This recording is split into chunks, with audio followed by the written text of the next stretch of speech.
Okay guys, good morning. So ngayon ay June 16, Father's Day. So happy Father's Day sa lahat ng tatay at magiging tatay. So ngayon nandito tayo kung 16. So good for harvest na dapat to. Tama ba? 16. Ay hindi pa kasi dapat sa mga 20 ko pa to i-harvest. Kung 40 days siguro gawin natin ng at least 42 days, no? Kasi yung last kong na-harvest, medyo maliliit. Parang nasa 70 plus lang yung average. Anyway, tingnan natin kung anong mangyayari. Pero ito, yung mga tinanim natin ng 27, mukhang goods naman sila. So, hindi ko na nakikitang tuyo to. So, ibig sabihin, medyo mataas pa yung level ng tubig niyan. Hindi ko to alam kung gumagana na maayos yan. Pero pag nagre-refill ako dyan, tas medyo mataas na yung tubig, umaangat naman yun. So, ibig sabihin, siguro gumagana. So, ayan. So, ito wala pa tong laman. Tapos, ito tuloy-tuloy lang naman. Ano ba yun sabihin ko? So, mamaya magtatanim ako. So, yun, naka-ready na yun yung isang tray doon. Ay, isang styro. So, yun dito, nandun, nilagyan ko na siya ng ayan, waterproofing yung sa ilalim, 1 layer lang. Then ito, i-check ko mamaya kung kailangan natin ng tubig. Pero yan, malaki naman siya yun. So nung nag-start siya mag-anim na bunga, hindi na siya nagbulaklak ulit. Tapos ito pala, gusto ko lang i-share is yung mga inner, nagkaroon siya ng tip burn. So, possible, hindi tayo masyado magtanim ng romaine. Hindi ko sure kung mabenta ko pa rin ito. Hopefully, mabenta ko pa rin siguro. Benta natin ng kahit 25 per piece, no? Medyo may damage lang. Pero, syempre, tatanggalin mo lang naman yung damage leaf tapos, goods na ulit siya. Yan. Then, tatry akong gumawa ng kimchi gamit ng mga romaine lettuce ko. Yan. Actually, almost lahat pala sila may damage. Yung tinignan ko kahapon. Yung inner hindi ko sure kung bakit. Mukha namang may nutrient solution pa siya kasi mabigat-bigat pa siya Hindi ko lang siya inopen para makita ko kung konti na lang talaga yung nutrient solution. Pero yun, kasi kung 12 to, ang 40 days niya sa sa 22 Gusto ko kung 42 days 42 days tayo, sa 24 ko pa siya pwedeng i-harvest. Yan. So actually maliliit pa siya Maliliit pa.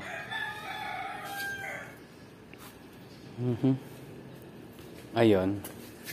So yung dito, in-expect ko talaga dito galing yung tubig. So malalaman natin yan after ko mag-harvest yan. Saka kung makikita ko parang ang liit ng tubo dyan. Dito okay naman kasi nabuksan ko ito Ito nung nabuksan ko, medyo malaki-laki yung difference ng tubig. So baka mag-refill pa ako ulit dyan mamaya. So ito naman yung cucumber natin. So growing strong naman siya. Ayun mapansin nyo, may ugat na siya sa ilalim Ayan, ugat na siya. Kailan ba tinanim to? Ayun. Cucumber, June 4. So, kung June 4, nakaka-12 days pa lang siya, pero malaki na siya. Mabilis naman kayang pipino. Tapos yun, nagbubulaklak na rin. Hindi ko lang sure kung itutuloy ko. Pero ito, i-relocate natin or ilagay ko doon ng konti. Hindi ko pa alam Focus muna tayo dito sa lettuce. Yan. So, ito, tapos yun, tapos ito. So, pagka-harvest natin ito, lahat niyan nakapahaba na. Kaya ko lang gumawa ng 45. So, sa Tuesday, mag-start na tayo ng week na yon. Next week pala, mag-start na tayo ng 45 seedlings. So, by computation ko, mga 54 na seeds yung itatanim ko. Siyempre, 45 lang yun kasi tatlong tuna boxes lang. So, yung excess, yun yung pag-iisipan ko kung paano diskarte gagawin ko. Kasi, katulad ngayon, yung last batch ko, 18 yon, tas parang may tatlong medyo delikado. So, sakto na yon sa isang box at least. Ayun, yun lang naman yung gusto kong i-share regarding doon. Tapos yun, tinitingnan natin to kung may matuto yung mga cockpit kasi pag may natuyo yung cockpit, ibig sabihin, hindi siya lumalapit ng maayos dun sa tubig. And, hindi kasi ito masyadong level, parang medyo mas mababa dun sa, dito sa part na to sa taas, kaysa dito sa baba. So, yun. Ito naman good, so magdidilig-dilig lang tayo dito. So, afterwards din pala, yan, iurong natin to dito. Pag na-harvest natin to, kasi ididikit naman natin siya dito sa side na to. So, pag nabuo ko to, 16 styro. So, kaya talaga nun ng 60. Pero, palagay ko 45 lang muna tayo. Hindi mo tayo level up ng ganun kataas.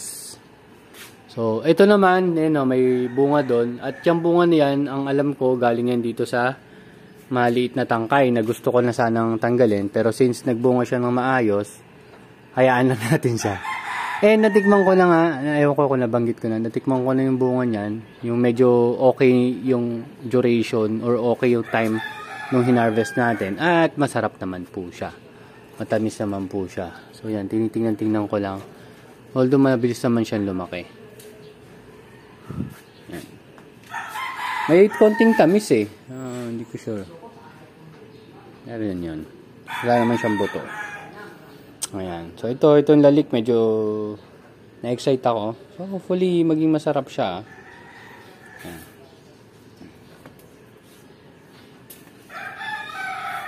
Ito, ang taas. So, sa palagay ko, nakadepende rin talaga kung saan sila nakatanim. Kasi ito, ang kapal. Considering na mas late siya tumubo compare dito. Ito kasi, limited na siya sa space ng ugat niyan. Ito, laki. Jumbo. Ayan. So, ayan. Lumalaki naman siya.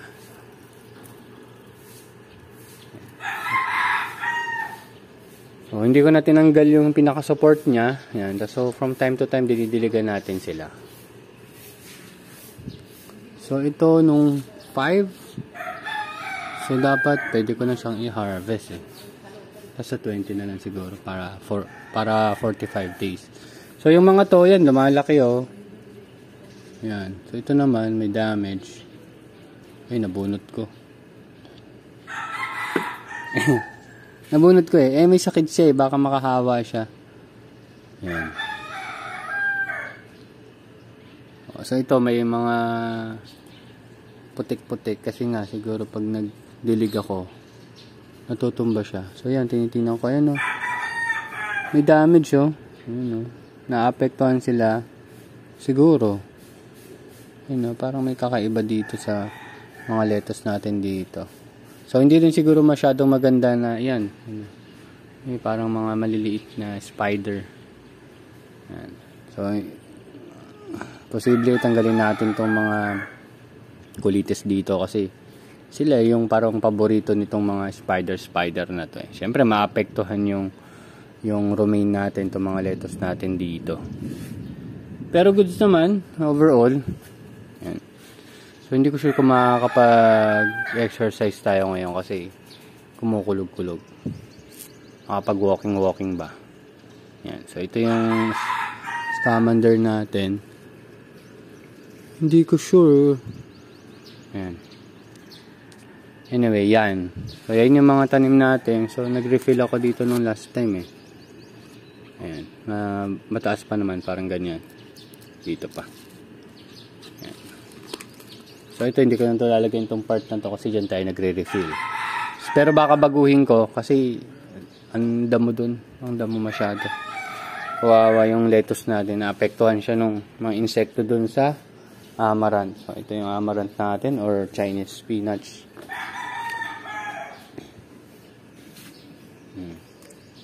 So far, goods naman. So, improve lang natin yung setup natin. So, it might take several weeks or months. And also, ayan, ito may lumalaki.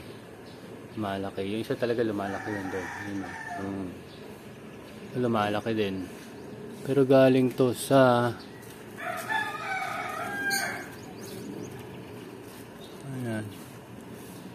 ayan, galing to dito sa dito tayo sa lumang sa isa doon sa maliit na stem. Ayun. Ala. Ang gulo ng cucumber natin dito. Pero goods naman, lumalaki naman. Yun lang naman habol natin. Yun nga lang, parang hindi naman talaga lahat ng bunga magmamature. Pero pili-pili lang. Hindi ko alam Parang ganun. Siguro kung mas malaking container natin, posibleng magbago pa. Kahapon nag-ayos tayo ng mga buto-buto. So nakakuha na ako ng sweet basil. Hindi ko lang sure kung mature na yung bunga nun yung buto.